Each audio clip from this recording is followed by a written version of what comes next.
कैरी म्हटलं की तोंडाला मस्त पाणी सुटतं. तर आज आपण कैरीपासून मस्त अशी रेसिपी बनवतोय, तो म्हणजे कैरीचा भात. रेसिपी शेवटपर्यंत नक्की बघा. आवडली तर आपल्या चॅनलला नक्की सबस्क्राईब करायला विसरू नका. नमस्कार, मी अंतरा. स्वाद अंतराचं मध्ये तुमचं स्वागत आहे. एप्रिल मे म्हटलं की कैरीचा सीझन असतो. हल्ली तर 12ही महिने कैऱ्या मिळत असतात, पण या सीझनमध्ये जे येणाऱ्या कैऱ्या असतात ते अगदी अप्रतिम असतात आणि खूप चांगल्या चवीच्या असतात. तर आज आपण कैरीचीच अशी मस्त रेसिपी बघणार आहोत. थंबनेलवरून तर तुम्हाला समजलंच आहे. तर आज आपण एकदम मस्त असा आंबट गोड चवीचा उन्हाळा विशेष कैरीचा भात बघणार आहोत. मी कैरीच्या बऱ्याच काही रेसिपीज तुमच्यासमोर शेअर करणार आहे, त्या तुम्ही नक्की बघा. वेगवेगळ्या प्रकारचे भात बनवतो, पुलाव बनवतो, बिर्याणी बनवतो, अजून बऱ्याच प्रकारचे वेगळे भात बनवतो. तर असाच एक भन्नाट चवीचा मस्त कैरीचा भात आपण बनवणार आहोत. एकदम सोपा आहे, पटकन होतो, अजिबात वेळ लागत नाही आणि अगदी मोजक्या साहित्यात होतो. तर ही रेसिपी बघण्यासाठी आपला व्हिडिओ शेवटपर्यंत बघत राहा. व्हिडिओ कुठेही स्किप करू नका आणि आपल्या चॅनलवर जर नवीन असाल तर आपल्या चॅनलला नक्की सबस्क्राईब करायला विसरू नका. तर चला आपण रेसिपीला सुरुवात करूया. तर इथे मी एक मध्यम आकाराची कैरी ही किसून घेतलेली आहे. कैरी घेताना फक्त एक लक्षात घ्यायचं, कधी कधी कैरी खूप आंबट असते. तर खूप जास्त आंबट असेल तर तुम्ही अर्धी वापरलीत तरीही चालेल. तुम्हाला जर फोडी करून घालायच्या असतील तर तुम्ही तसंही करू शकता, पण मी इथे किसून घेतलंय जेणेकरून ह्याची टेस्ट अजून छान येते. तर आता आपण रेसिपीला सुरुवात करूया.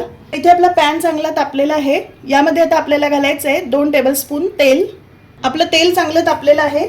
यामध्ये आता आपल्याला घालायचं आहे 1 टीस्पून मोहरी, 1 टीस्पून जिरं. नंतर यामध्ये आपल्याला घालायचं आहे 1 टेबलस्पून उडदाची डाळ. याने खूप मस्त चव येते. हे ऑप्शनल आहे, तुम्हाला नको असेल तर नाही घातलं तरी चालेल. तुम्ही इथे चण्याची डाळ सुद्धा वापरू शकता, त्याने खूप छान चव येते.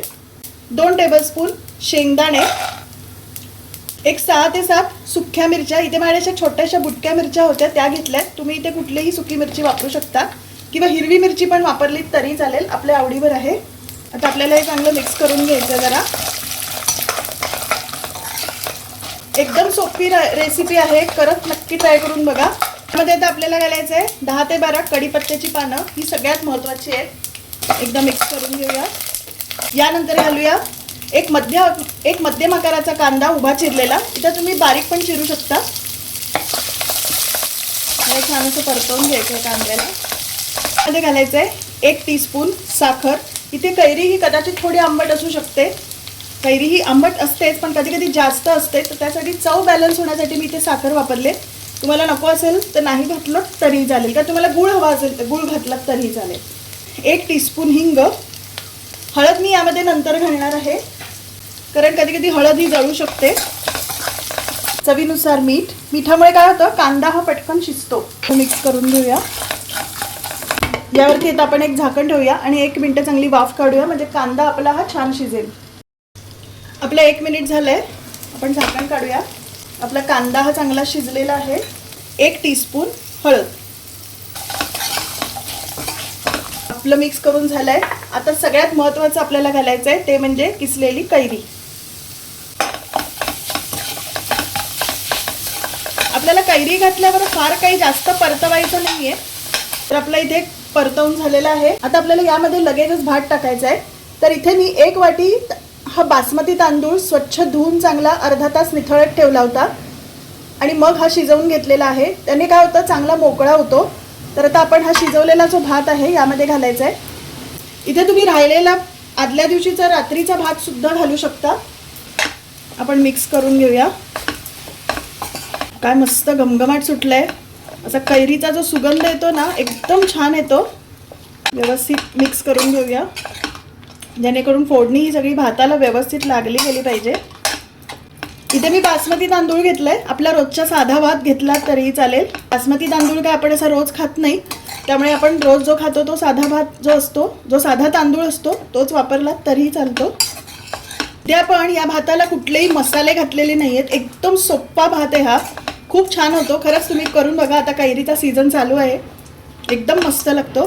तर आपला भात हा व्यवस्थित मिक्स करून झालाय. यावरती आपल्याला झाकण ठेवायचं आहे आणि 1 मिनिट छान अशी वाफ काढून घ्यायची.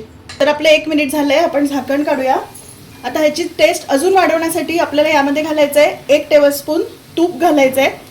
याने काय होतं, खूप छान चव येते. हे ऑप्शनल आहे, तुम्हाला नको असेल तर नाही घातलं तरी चालेल. आपण हा भात चांगला मिक्स करून घेऊया. छान मिक्स करून झालेला आहे. तर आता आपल्याला यावरती घालायचं आहे बारीक चिरलेली कोथिंबीर. हा भात तुम्ही सूप बरोबर, टोमॅटोच्या साराबरोबर किंवा दह्याबरोबर कशाबरोबरही खाऊ शकता. आपला कैरीचा भात हा मस्त तयार झालेला आहे. इथे मी गॅस हा बंद करते. तर आपला आंबट गोड चवीचा असा मस्त कैरीचा भात तयार झाला आहे. कैरीचा सीझन सुरू आहे, तर हा भात तुम्ही खरंच नक्की ट्राय करून बघा. रेसिपी आवडली तर जास्तीत जास्त लाईक करा, शेअर करा. आपल्या चॅनलवर नवीन असाल तर आपल्या चॅनलला नक्की सबस्क्राईब करायला विसरू नका. तर आपला इथे आंबट गोड चवीचा कैरीचा भात हा तयार झालेला आहे.